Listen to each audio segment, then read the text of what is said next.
শাবানের আমল এবং রমজানের প্রস্তুতি আজকের খুতবার বিষয়।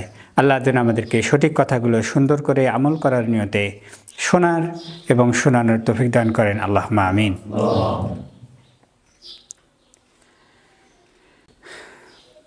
সত্য কথা অনেকেই পছন্দ করে না, ভালো লাগে না অনেকের, কিন্তু সত্য সত্যই।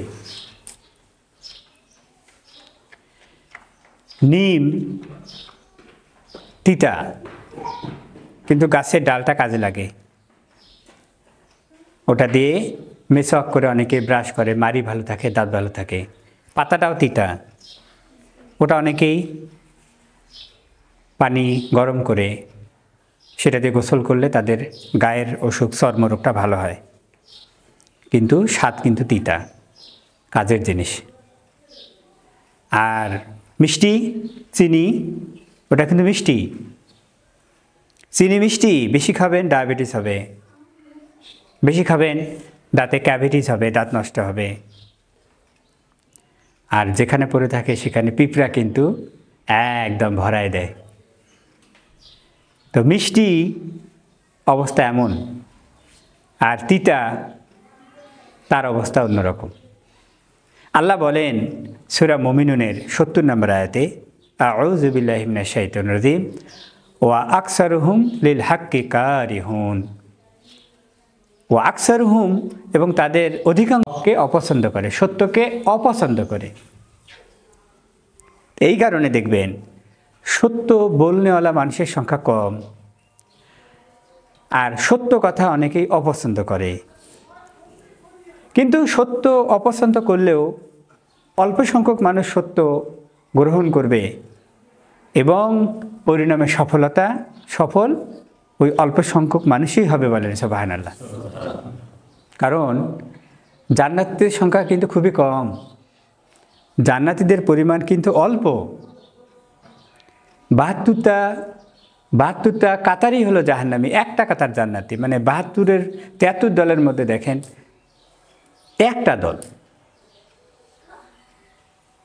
তো এই জন্য সত্য সবসময় তিতা, কিন্তু নিম যেমন তিতা কাজে লাগে, এরকম সত্য তিতা হলেও কিন্তু কাজে লাগবে। এই জন্য আপনারা যারা শুনছেন বা অনলাইনে শুনবেন, অধিকাংশ মানুষ গা ভাসায় দিলেও অধিকাংশ মানুষের কথা শোনা যাবে না। সত্য অল্প সংখ্যক মানুষ বলবে, আমল করবে। এই অল্প সংখ্যক মানুষ যদি তারা সত্য বলে, এই সত্যটাই মানতে হবে। তো আল্লাহ যেন আমাদেরকে সত্য বোঝার, গ্রহণ করার শক্তি দান করেন, আল্লাহুম্মা আমিন। আজকে অনেকেই ভাগ্য রজনী পালন করবে, ১০০ ভাগ মিথ্যা। আজকে প্রথম আলো সংবাদ ছাপিয়েছে সৌভাগ্যের রজনী। এটা ভাগ্য রজনী অনেকেই বলার চেষ্টা করছে, অধিকাংশ। অথচ আজকে যে ভাগ্য রজনী নয়, এটা ১০০ ভাগ সত্য। আর যারা বলছে আজকে ভাগ্য রজনী, এটা ১০০ ভাগ মিথ্যা, 100%। ১০০ ভাগ মিথ্যা যে আজকে ভাগ্য রজনী। শুধু ভাগ্য রজনী না, ভাগ্য তো মানুষের ভালো হয় মন্দ হয়, তাই না? অথচ তারা বলছে সৌভাগ্য রজনী, মানে সবারই সৌভাগ্য হয়ে যাবে। কেমন কথা? ভাগ্য তো মানুষের ভালোও হয়, ভাগ্য মানুষের খারাপও হয়, ভাগ্য মানুষের মন্দও হয়, উত্তমও হয়, আবার অধমও হয়। তো সবারই ভাগ্য সৌভাগ্য রজনী হবে, এটা কিন্তু নিউজ পেপারগুলো অনেকেই আজকে সারা রাত এই কথাই বলবে। অথচ ভাগ্য হলো আমাদের যে ইমানের ৬টা খুঁটি আছে, এই ৬টা খুঁটির গুরুত্বপূর্ণ একটা খুঁটি হলো ভাগ্য, তাকদীর। একটা ঘরের এই যে দেখেন ইমানের যে ৬টা খুঁটি, ধরেন আমাদের ইমান ৬টা খুঁটি যদি শক্ত হয়, মানে ইমান মজবুত, আমল অল্প হলে ইনশাল্লাহ মাপ পেয়ে যাব। কিন্তু এই ৬টা খুঁটির যে কোনো একটা নড়বড়ে, কারণ খুঁটি ৬টাই লাগবে, কিন্তু ৬টা খুঁটির যে কোনো একটা খুঁটি নড়বড়ে, মানে ভিত্তি নড়বড়ে। এখন তার উপরে আপনি কি দেবেন, কারণ খুঁটিই তো নড়বড়ে। চিন্তা করার মতো ব্যাপার না? সূরা দুখান আয়াত 1 থেকে 4 আল্লাহ সুবহানাহু ওয়া তাআলা বলেন, আউযু বিল্লাহি মিনাশ শাইতানির রাজিম, হামিম ওয়াল কিতাবিল মুবিন ইন্না আনজালনাহু ফি লাইলাতিন মুবারাকাহ ওয়া ইন্না কুন্না মুনজিরিন ফিহা ইফরুকু কুল্লু আমরিন হাকিম। এই আয়াতটাই আজকে অধিকাংশ মানুষ রাতে তেলাওয়াত করবে। মানে কি? ওয়াল কিতাবিল মুবিন, কসমে ওয়াও, আল্লাহ প্রথমত কসম করলেন। আচ্ছা বলেন তো, খুব গুরুত্বপূর্ণ কোনো কিছু না হলে কি কেউ কসম করে? পৃথিবীতে আমরা যখন গুরুত্বপূর্ণ কোনো কিছু বলি তখনই তো কসম করি, তাই না? তো আল্লাহ কসম দিয়ে শুরু করলেন, ওয়াল কিতাবিল মুবিনি, স্পষ্ট এই কিতাবের, কোরআনের শপথ আল্লাহ করলেন যে কোরআন স্পষ্ট, কোনো অস্পষ্টতা বা কোনো লুকানো ছাপানো বক্রতা এখানে নেই।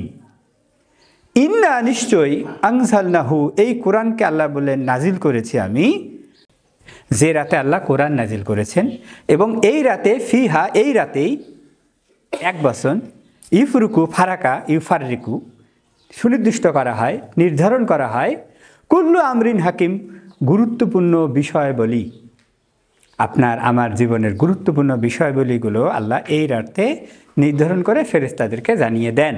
এটা কোন রাত এখানে আল্লাহ বলেননি, কিন্তু এই রাতটাই যে আজকের রাত, এটাই অধিকাংশ মানুষ যখন এশার পরে রাতে যখন ওয়াজ করবে এটাই বলবে যে এটাই আজকের রাত। এটা সবাই শুনে বলবে সুবহানাল্লাহ, অথচ বলা উচিত নাউযুবিল্লাহ, নাউযুবিল্লাহ।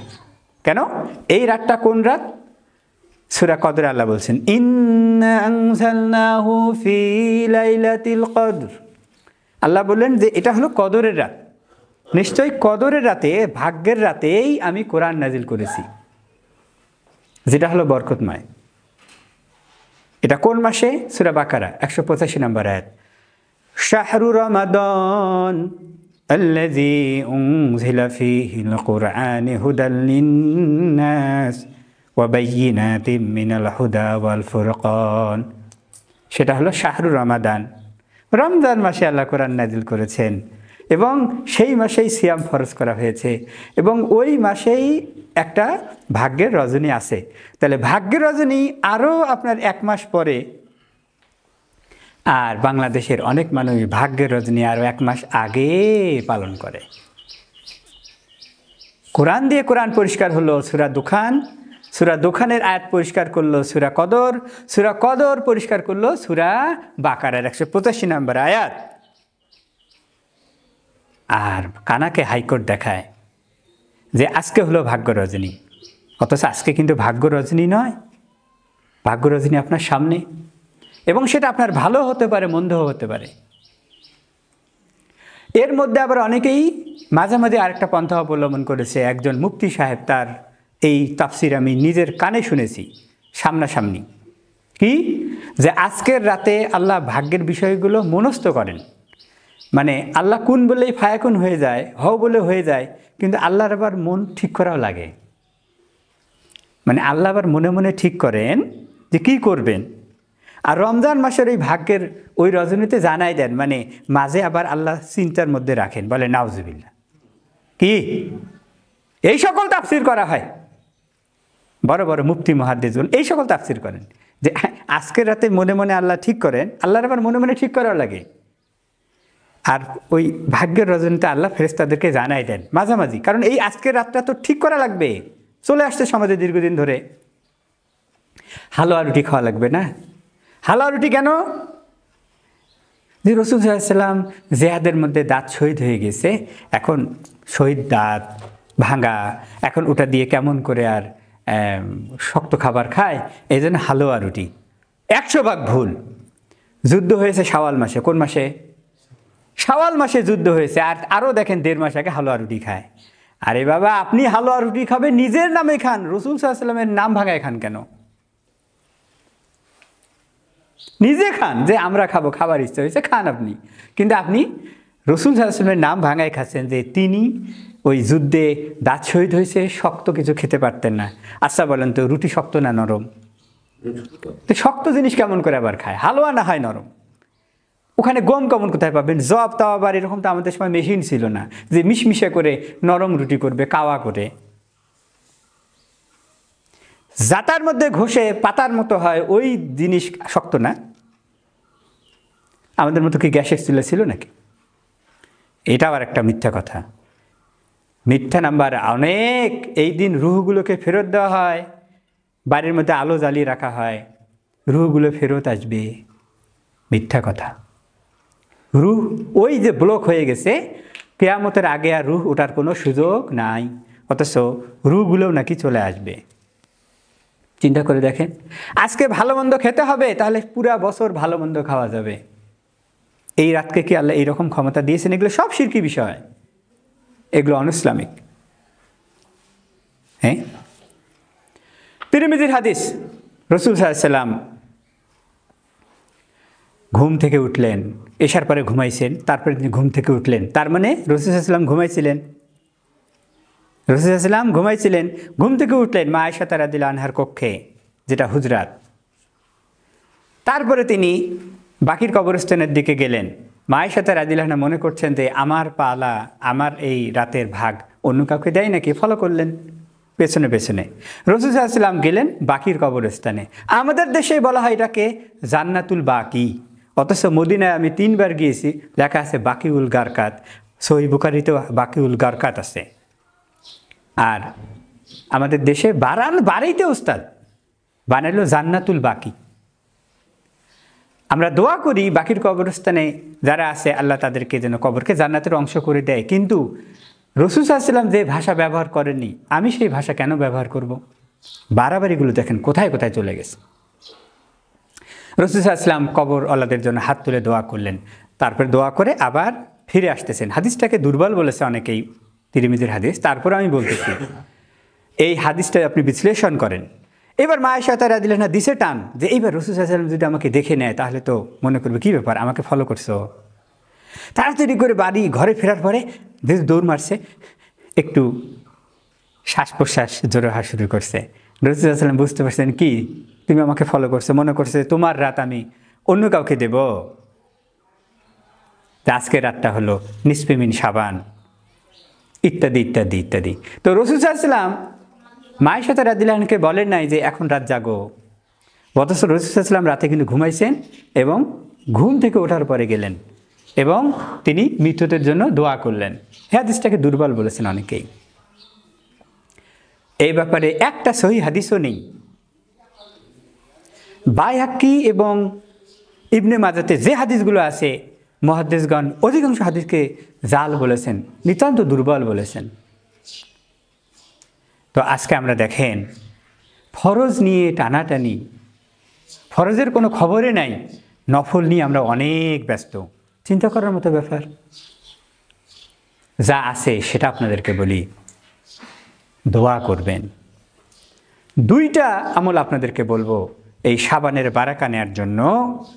এক, এটা যে ভাগ্য রজনী এটা মনে করবেন না, যেগুলো এর মধ্যে বলা হয়ে গেল। কিন্তু কি আছে? দোয়া আছে। সামনে যেহেতু আমরা রমজান আছে, বেশি বেশি করে আপনি দোয়া করবেন। তিরমিজির হাদিস, আল্লাহুম্মা বারিক লানা ফি শাবানি, আল্লাহুম্মা বারিক লানা ফি রাজাবি ওয়া শাবানা ওয়া বাল্লিগনা রমাদানা।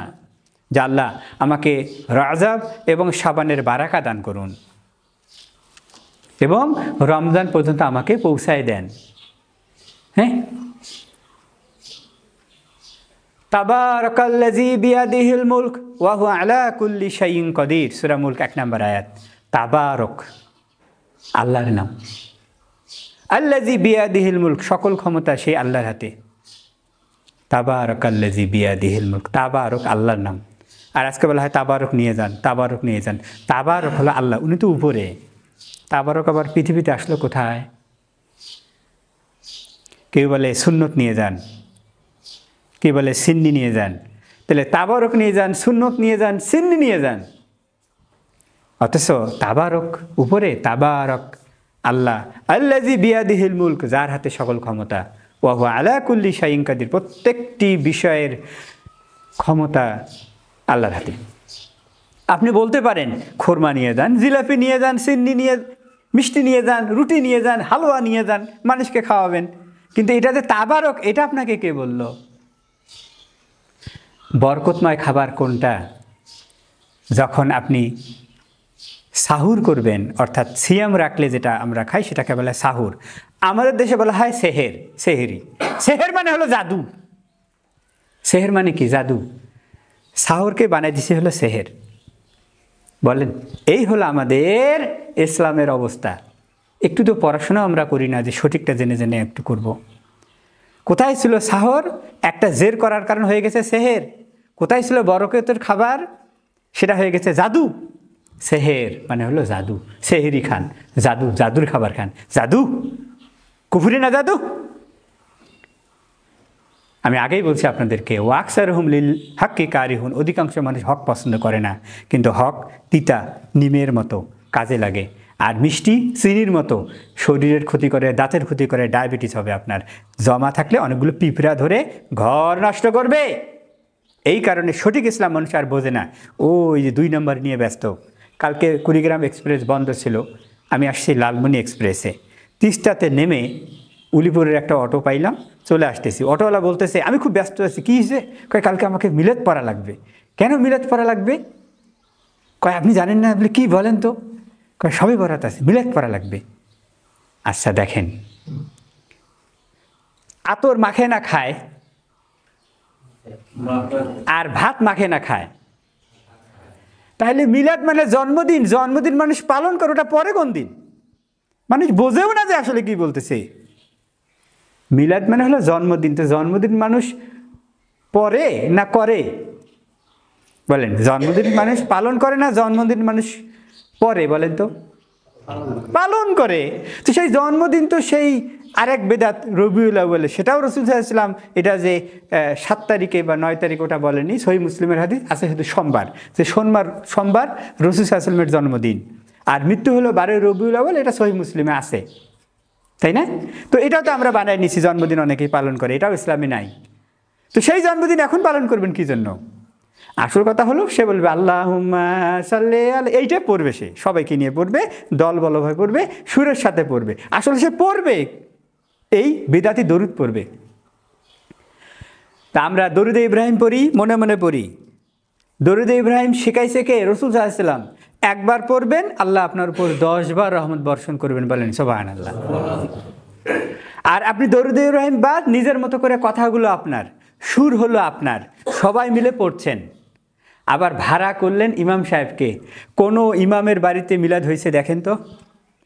উনি ওনার বাড়িতে পড়বেন না, সবার বাড়িতে 1 ঘন্টা 1 ঘন্টা করে পড়বেন। আর টাকা পকেটে ঢুকাবেন, খাবার ব্যাগ, প্যাট আর পকেট।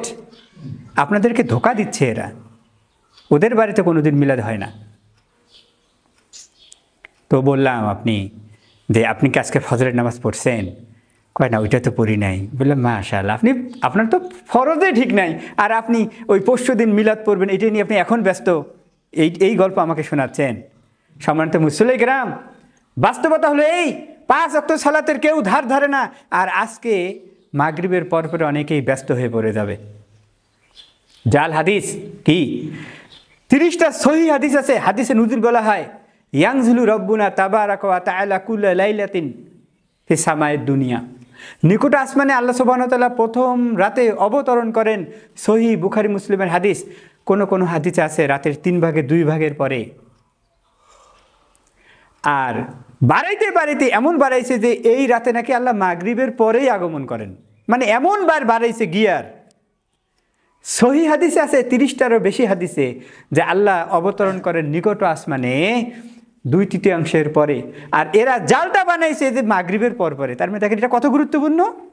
এই জন্য মায়েরা বোনেরা গোসল করার পরে চুল ছেড়ে দেবে, টপ টপ করে পানি পড়বে, আর তার মানে কি তাদের গুনাহগুলো ঝরে যাবে। জাল কথা। সালাতুল রাগায় পড়বে 100 রাকাত, বেদাতি আমল। আচ্ছা বলেন তো, এগুলো কি করে না? এগুলো সব করে এরা, এই রাতকে উপলক্ষ করে। এগুলো বাদ। আপনারা কি করবেন? 2টা আমল আপনাদেরকে বললাম। একটা দোয়া, আল্লাহুম্মা বারিক লানা ফি রজাবা ওয়া শাবানি ওয়া বাল্লিগনা রমাদানা, সবসময় দোয়া করবেন। আর একটা কি, আল্লাহ সবাইকেই মাফ করেন, 2 শ্রেণীর মানুষকে মাফ করে না। কয় শ্রেণীর মানুষ? 2 শ্রেণীর মানুষ, মুশরিক আও মুশাহিদ। একটা হলো মুশরিক যারা শিরক করে, আর একটা হলো যারা অন্তরে হিংসা বিদ্বেষ রাখে। এই দুই শ্রেণীর মানুষকে আল্লাহ মাফ করেন না। সুতরাং আপনি সকল শিরক থেকে তওবা করবেন, অন্তরে কারোর জন্য হিংসা বিদ্বেষ রাখবেন না। এশা পরে আপনি ঘুমায় যাবেন, তাহাজ্জুদ পড়ার নিয়ত করবেন। আপনি যদি ঘুমায়ও যান, তারপরে আপনি মাফ পেয়ে যাবেন। এই মাফের রজনী এটা প্রত্যেকটাই, এইটাই হলো লাইলাতুল বারাআহ। লাইল মানে হলো রাত, বারাআ মানে হলো মুক্তি। প্রত্যেকটা রাতেই হলো মুক্তির রাত। সবাইকে আল্লাহ মুক্তি দিবেন। দুই শ্রেণীর মানুষ মুক্তি পাবে না। যারা বেদাত করবে তারা মুক্তি পাবে না, কারণ বেদাতের যে বেদাত করে লা ইয়াকবালুল্লাহু সারফান ওয়া আদলান, সহিহ বুখারী শরীফের হাদিস। যে বেদাত করে আল্লাহ তার ফরজও কবুল করেন না, আল্লাহ তার নফলও কবুল করেন না। কত কঠিন বিষয় না? আর আমরা সহিহ বুখারী, সহিহ মুসলিম এবং অন্য যেখানেই সহিহ হাদিস পাই আমরা সেইটা আমল করি, আর আমাদেরকে মানুষ হিংসা করে, এতজন মানুষ করে আসলে এখন নতুন নতুন হাদিস নিয়ে আসতে। এই যে আমাদেরকে হিংসা বিদ্বেষ করবে, এই হিংসুক ও আল্লাহর কাছে ক্ষমা পাবে না। হিংসা যদি অন্তরে থাকে তাহলে জ্বলে পুড়ে ছারখার হয়ে যাবে, সে ক্ষমা পাবে না। তিরমিজির হাদিস। আর যদি শিরক করে থাকে সেও ক্ষমা পাবে না। সুতরাং এই দুটো গুনাহ থেকে বাংলায় বলবেন যে আল্লাহ সকল রকম শিরক যা করেছি, যা জানি যা জানি না, আর হিংসা বিদ্বেষ আছে, আল্লাহ আমাকে ক্ষমা করে দেন। আমিও আল্লাহ অন্যের উপর কোনো হিংসা বিদ্বেষ রাখলাম না। ভালো হয়ে গেল না? হয়ে গেল। সম্মানিত মুসলিম কিরাম, তাহলে এই যে সাবানে আমলগুলো হলো, যে বদামলগুলো আছে সেগুলো ছেড়ে দেওয়া হলো একরকম আমল। ডাক্তার যখন প্রেসক্রিপশন দেয় কি বলে, এইটা খাবেন এইটা খাবেন না, দুটোই তো মানতে হবে নাকি? হ্যাঁ, দুটোই মানতে হবে, তাহলে আপনার রোগ সারবে। সুতরাং এই সাবান উপলক্ষে যতগুলো বেদাত, যতগুলো কুসংস্কার, ফটকাবাজি, আলো জ্বালানো ইত্যাদি ইত্যাদি আছে, এগুলো আপনাকে বাদ দিতে হবে। এই যে বাদ দিলেন এটাও কিন্তু ভালো কাজ, আর তারপরে যেগুলো করণীয় আছে সেটা করলেন, এটাও হলো ভালো কাজ। আল্লাহ যেন আমাদেরকে এই সাবানের এই আমলগুলো করার তৌফিক দান করেন। আল্লাহুম্মা আমিন।